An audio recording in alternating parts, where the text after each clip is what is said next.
Yo, what's going on everybody? Sully here. And today, I wanted to talk about the ending to Suicide Squad Kill the Justice League. I know I mostly talk about anime on this channel, but I'm also a huge fan of comic books as well. Batman is one of my all-time favorite characters, and I absolutely love his storylines.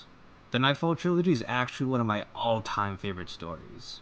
It is just so brilliantly written in the way it breaks down Batman's character, both figuratively and literally, and it really exemplifies what makes his character so great and why he is the way he is. And it just kicks some serious ass with its fantastic artwork and gripping action. I remember reading this as a kid and being on the edge of my seat the entire time. To me, it is just the perfect comic book that all writers should look to as an example. This is the golden standard of Batman comics, and arguably comics in general. And it's such a massive shame how we'll never get an animated adaptation with Kevin Conroy voicing the character. If you haven't read it already, I highly recommend it. Trust me, you will not be disappointed. DC Comics, I do not care if you don't like Chuck Dixon. You need to bring this man back. He understands Batman better than Scott Snyder ever could. This is how Batman is supposed to be. As opposed to, well, you know. So I don't think it's any secret that people aren't very happy with this game. And I feel like the ending only made things worse. I remember back when the leaks first came out, and I, as well as many others, were very unhappy. I have avoided this game like the plague. Not just because I refuse to spend any money on this, but I just fundamentally disagree with most of the creative decisions that the writers made. The game is currently free on PlayStation, and some of my friends have been wanting to play it, so I might end up streaming it. But even downloading the game totally for free just makes me feel dirty. I don't know if you guys would want to watch me and my friends stream this game together, because if you guys are genuinely interested in seeing that kind of content, I might give it some serious consideration. If you want to see more content like this, be sure to hit the like button so I can keep making videos like this one, and subscribe to the channel so you stay updated when new videos drop. With all of that out of the way, let's get into it.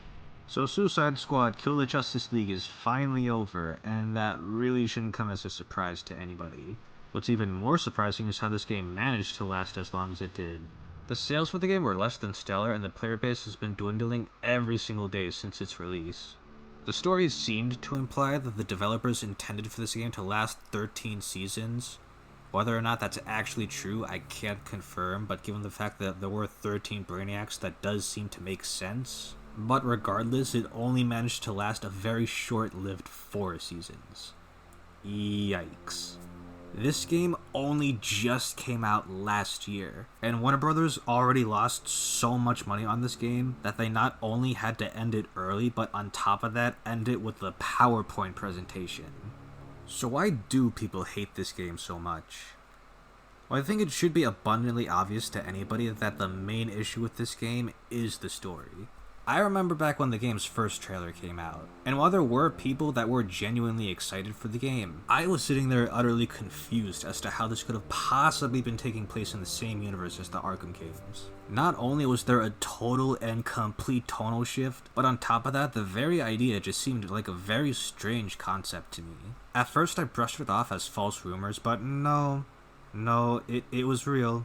This game does in fact take place in the Arkham universe. And that itself is the real issue here. If this game took place in its own separate universe, completely isolated from any pre-established series or franchise, I don't think people would care about this game at all.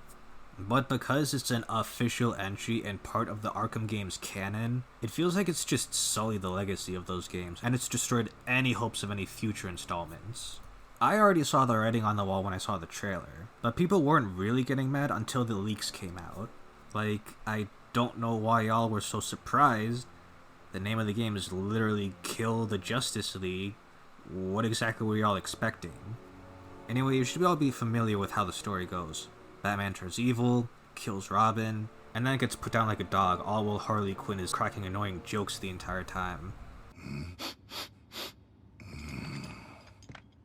Robin was here. I do not think he won. That's got Robin. Talk about cutting out the middleman. There's Windsor. It's very good. Shut your fucking mouth! No problem, Charlie. Shut the fuck up, you cunt! Needless to say, this did not go over well with fans of the previous games. Like, didn't Batman already have an entire character arc about overcoming mind control in the last game? This seemed like some serious character regression and a major slap in the face to both the character and the fans. It especially didn't help that this game came out very shortly after Kevin Conroy's death.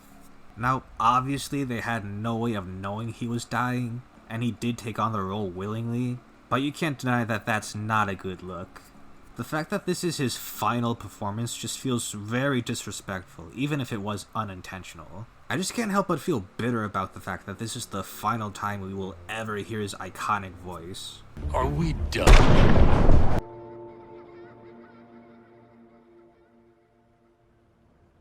There's also the fact that this game actively tries to change the lore of the previous games with really unnecessary and outright dumb changes. Like the fact that there are apparently 2 Deadshots now, and the one we're following in this game is supposedly the real one, and the one we fought in the previous games was just a fake the entire time, yet somehow gained a greater reputation. Not only is this extremely stupid in of itself, but they just complicated things a whole lot more with the classic multiverse explanation, which just leaves more questions than answers. It is utterly baffling to me how the writers could have possibly thought this was a good idea. There's also the fact that this is supposed to be our first introduction to the Justice League in this universe, and we aren't even given a chance to get to know them or get attached to them as characters. As soon as we meet them, our main objective is to kill them. Batman already had 4 whole games to himself. The other members of the League didn't have that luxury. Like, do you remember the DC animated shows from when you were a kid? Batman the animated series, Superman the animated series, Justice League Unlimited. Well, imagine immediately after Batman the animated series ended, instead of getting those other shows, we got a movie where the Justice League turned evil before we got properly introduced to them, and Batman's rogue gallery were the main characters. That sounds fucking stupid, doesn't it? Not only would we have been robbed from some of the greatest moments from those shows, but on top of that, we as an audience would be utterly confused as to who all these characters are and why we should care about them. Now, obviously, everybody is familiar with their comic book counterparts, but these are completely different characters living in a totally separate universe. The Wonder Woman from the DC animated universe is not the same Wonder Woman from the comics. These characters aren't given a chance to truly shine like they should. Like, imagine being a massive Flash fan, excited to see his depiction in the Arkham series, and then watching him get killed in the dumbest plot-contrived way possible, and then proceed to have his corpse disrespected by the most annoying and unlikable characters imaginable. As honorable warriors, we will show proper respect to this fallen hero by... Show a little class, man. Holy shit. Congratulations. The audience aren't given a chance to mourn for the fallen heroes at all. It's all just jokey jokes. Not to mention the fact that this game is riddled with plot holes and inconsistencies, and honestly just really dumb moments that don't make any sense. When a Green Lantern dies, the ring is supposed to search for a new wielder. You can't just take it from them, you have to be chosen. This is not at all how it works. That's not how it works. That's not how any of this works. I can list a million different things wrong with this game's story, but I gave up on keeping up with it after the first season. After they killed Superman, I just had no interest whatsoever in anything else the game had to offer. Well, now the story's over, and it turns out it was just clones the entire time. So now that we have the full context of everything, does this justify everything that's happened up to this point? Not really. You can tell the devs tried really hard to undo the damage they had done, but they did such a hasty job that it honestly just feels really lazy and rushed. They likely did plan this from the beginning, but due to the game's poor performance and the abrupt ending, it just felt more like a last-ditch effort to appease the fans they had already lost. The low-budget PowerPoint presentation just felt so sloppy and thrown together at the last minute. The reveal was pretty predictable. I don't think there were very many people out there who didn't already see this coming, but it just makes the story as a whole feel really shallow and pointless. Like, it almost feels like there were never even any real stakes to begin with. It's all just shock value and subverting expectations purely for the sake of shock value and subverting expectations. Whether or not the reveal was even part of the original plan is pretty questionable, considering there are multiple points throughout the story where Wonder Woman is trying to reach out to the other heroes, and the scenes are very somber and sentimental as if she is actually talking to her real friends. Either way, I think it's pretty blatantly obvious the writers had absolutely no idea what they were doing or where they wanted to take this story and its characters. Even if this whole thing was planned from the beginning, I just can't help but feel like this is all just damage control. They tried to reverse the damage they had caused, but at that point the damage had already been done, and honestly, I just feel like they've only made things worse for themselves. The devs try to play it off as if everything is back to normal, but they treat the audience like we're stupid and we haven't been paying attention. Like, I'm pretty sure a whole bunch of people are still dead, and I don't mean a lot as in a few hundred, I mean a lot, including Wonder Woman. Out of all the major characters, she's the only one who actually died, and we're supposed to act like everything's hunky-dory? There's also the fact that there really isn't a whole lot the writers can do to fix the bad characterization in this game. Like, I understand what they were trying to go for with Superman's character, but he honestly just comes off as really naive and honestly kinda stupid. Batman's character makes absolutely no sense in this game. He already knew from the beginning going on to Brainiac's ship was a terrible idea, but he goes along with it anyway, which ultimately leads to the League getting captured. So, what are the odds that thing is friendly? Slim to none. We need a plan. Right. Bruce. He's right, Cal. Until we know more, we need to treat this like an incursion waiting in the wings.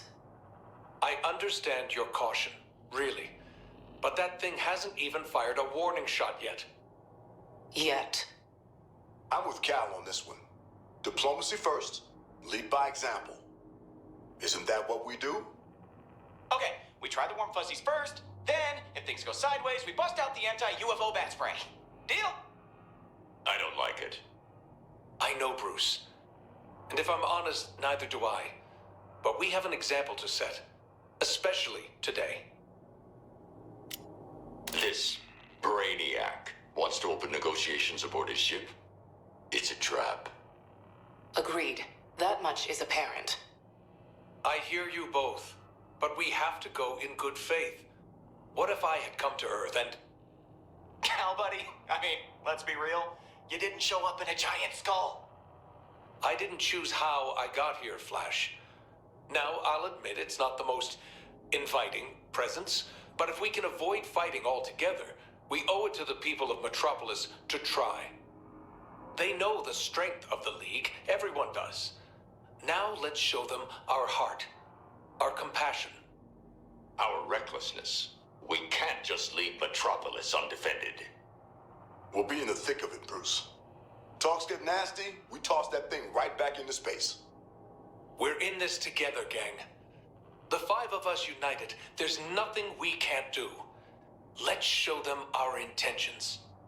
That's stupid! You're stupid! Stop being stupid! I might be a bit more forgiving of Superman's characterization because this is a new iteration of the character we haven't seen before. But this is Arkham Batman. He's supposed to be smarter than this. He says the Suicide Squad did a good job following his plan, but what even was his plan? To let himself get captured? Letting millions of people die? It's like the writers are trying to have their cake and eat it too, but they just can't. The only thing this game managed to accomplish was make the entire Justice League, including Batman, look like a bunch of chumps. What the hell you got there? Thought this baby was a myth. Speed Force Gauntlet. Back when Doc Savannah tried to lift Flash's gimmick. So the Justice League kept all of this high-tech equipment just out in the open for public display, huh? Like these aren't replicas, these are the actual things? Shh. I want you to see this. Pay attention, Floyd. Let me go home, please. Oh! looks bad, feels worse. But once you've been enhanced, there's no going back. Outstanding. I read somewhere on the internet that the story, or the direction that the story was taking through like the new seasons and stuff, is that apparently the Justice League were cloned. The evil Justice League in this game aren't actually them, and they're just clones, pretty much. The thing about it is like, if that is true, like, bro, in this universe, the public perception of the Justice League is cooked. Like, even though they were cloned, bro, like, nobody is trusting them dudes, bro. Hey, Bruce! You hear that sound? Scare the crap out of us criminals, huh? Don't sweat it. Batman doesn't kill people. Are you sure about that? Yeah, you see, like, these clones are straight up murdering people. Like, nobody's gonna rock with the Justice League after this. Look at this. It's pretty much damaged the brand, and any hopes of any future installments have pretty much been tarnished at this point. That rumored Batman Beyond game? Yeah, you best believe that shit's most likely getting cancelled. It's all just really sad and unfortunate. But what do you guys think of this whole ordeal? Are you happy with how everything turned out? Are you upset that this will be the last time we'll ever hear Kevin Conroy as Batman? Let me know in the comments below. And if you enjoyed the video, be sure to hit the like button so I can keep making videos like this one. And subscribe to the channel so you stay updated when new videos drop. Hope you all have a blessed day, and I'll see y'all next time. Stay safe and take care.